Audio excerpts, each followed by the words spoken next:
রাধে রাধে বন্ধুরা, তোমরা সব কেমন আছো? আশা করি ভালো আছো। তা তোমরা এখন দেখছো মেঘনাথ ব্লগ।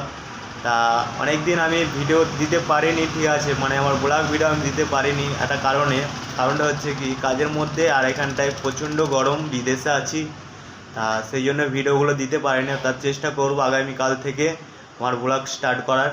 কারণ আমি অনেক কদিন ব্লগ দিতে পারিনি, ব্লগ না দেওয়ার কারণেই আমি যেহেতু ডাউন হয়ে গেছি। প্লিজ সেই ডাউন থেকে তোমরা একটু সাপোর্ট করে একটু তুলে দাও, ঠিক আছে? কারণ আমি দেখছি তাই অনেক কদিন থেকে ভিডিও দেওয়া হয়নি, অনেক বলতে 3-4 দিন থেকে আমি ভিডিও দিতে পারিনি। তা প্লিজ বন্ধুরা তোমরা একটু সাপোর্ট করে যেও, ঠিক আছে? তা কাজের মাধ্যমে ভিডিও বানাই, ঠিক আছে? হয়তো নতুন ক্রিয়েটার বলে হয়তো সেরকম ভালো কিছু জানি না। প্লিজ তোমরা একটু একটু লাইক কমেন্ট শেয়ার করে যেও, একটু ভিডিওগুলো দেখে যেও, ঠিক আছে? কারণ আমরা তো মেয়ে নয়, আমরা ছেলে, আমরা পরিশ্রম করে ভিডিও বানাই, ঠিক আছে, কাজ করতে করতে। তা ভালো লাগলে প্লিজ লাইক কমেন্ট